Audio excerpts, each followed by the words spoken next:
اعوذ باللہ من الشیطان الرجیم بسم اللہ الرحمن الرحیم۔ السلام علیکم فرینڈز، آج ہم جانیں گے کہ گناہ اور ثواب کے کیا اثرات ہو سکتے ہیں۔ انسان ساری عمر نیک اعمال کرتا رہے، ساری عمر نیکیاں کماتا رہے، نیک عمل میں مصروف رہے، لیکن عمر کے آخری وقت میں اگر جا کے اس سے کوئی غلطی سرزد ہو جاتی ہے، کوئی گناہ ہو جاتا ہے اور اس کی تلافی نہیں کر پاتا تو اس کے سارے اعمال ضائع ہو جاتے ہیں۔ آخر ایسا کیوں ہے؟ ایسا کیوں ہوتا ہے؟ آج ہم آپ کو اسی سوال کا جواب دیں گے، لیکن اس سے پہلے اگر آپ نے ہمارا چینل ابھی تک سبسکرائب نہیں کیا تو ہمارے چینل کو سبسکرائب کر دیں اور بیل کے آئیکن پر کلک کر دیں تاکہ ہماری آنے والی نئی ویڈیو آپ تک بروقت پہنچ سکے اور ہم یوں ہی ایک دوسرے سے ملتے جلتے رہیں۔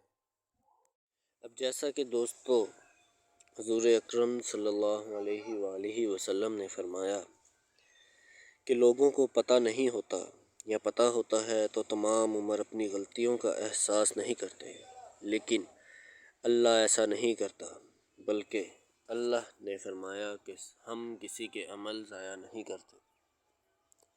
اب اس حدیث کو واضح کرنے کے لیے آپ کے سامنے ایک مثال رکھتا ہوں کہ ایک شخص ساری عمر نمازیں پڑھتا ہے، ساری عمر ذکر کرتا ہے، مگر ایک ایسا عمل کر بیٹھتا ہے کہ سارے کیے دھرے پر پانی پھیر دیتا ہے۔ اسی طرح ایک انگریز زبان میں شاعر گزرا ہے جس کا نام چاصر تھا۔ اس نے اپنی کتاب میں ایک کھانا پکانے والے اور ایک خاتون کے بارے میں ذکر کیا ہے۔ یہ 15ویں صدی کا شاعر تھا۔ اب اس شاعر کے مطابق ایسا کھانا پکانے والا سارے زمانے میں نہیں۔ وہ سلاد بنا لیتا تھا، پلاؤ بھی پکا لیتا تھا، جہاں جاتا تھا اس کے کھانوں کی دھوم ہوتی تھی، مگر ساتھ ہی ساتھ اس نے ایک چھوٹا سا جملہ لکھا کہ اس کی ٹانگ پر ایک بڑا زہریلا پھوڑا تھا۔ اب بتائیں اس کوک سے کون کھانا پکوائے گا جس کی ٹانگ سے غلاظت ٹپکتی ہو؟ اس کو کون کھانا پکوائے گا؟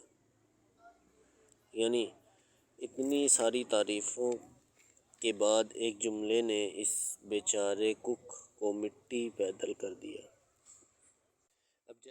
اب خواتین و حضرات، ایک آدمی ساری زندگی عبادت کر رہا ہے اور یہ واقعہ میرے پاس میرے شہر میں پیش آیا۔ آپ کو سناتا ہوں۔ مسجدوں کا غلام، پانی پلانا اس کا کام، صفیں بچھانا اور اذان دیتا تھا۔ بیچارہ جمعے کو نعت بھی پڑھتا تھا اور ساری زندگی عبادت میں گزاری۔ ایک دن کوئی 50 سال کے بعد اینٹی نارکوٹکس کی ٹیم آتی ہے اور اس کو اٹھا کے لے جاتی ہے اور کہتی ہے کہ یہ ہیروئن کا ڈیلر ہے۔ اب بتائیں کہ اس کے سارے نیک کام کس کھاتے میں جائیں گے؟ خدا اور حدیث تو یہ نہیں کہتی کہ وہ نیک کام کرتا تھا۔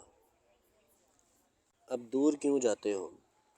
تخلیق پاکستان کے وقت دیکھو، مسجدوں کے امام لبادے اوڑھے ایک طرف اور دوسری طرف ایک ایسا آدمی تھا جس نے نہ نماز روزہ اور نہ نیکی کی پرواہ کی، بلکہ وہ ایسا نازک مزاج اور نازک تن آدمی تھا کہ جس کا ہیٹ انگریز کا، کپڑے فرانس سے بنتے تھے، نہایت مشکل سے ڈھونڈ کر لایا گیا مگر پاکستان قائم کر کے ہٹا۔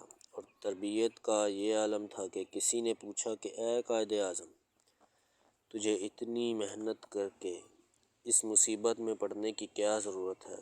تو اس نے جواب دیا کہ میں صرف یہ جانتا ہوں کہ جلد از جلد اپنا کام ختم کرنا ہے، اور جب خدا کے حضور پیش ہوں اور خدا مجھ سے پوچھنے کے بجائے مجھے کہے ویل ڈن مسٹر جناح، حدیث کے اس پیٹرن اور اس پیٹرن میں سب اتنا سا فرق ہے کہ تمام عمر کا ایک کام ایک لمحے میں نمایاں ہو جاتا ہے اور لمحہ صداقت کا قیدی ہو جاتا ہے۔ اوکے فرینڈز، اب ہم اپنی نئی ویڈیو میں دوبارہ ملیں گے۔ اتنی دیر کے لیے اللہ حافظ۔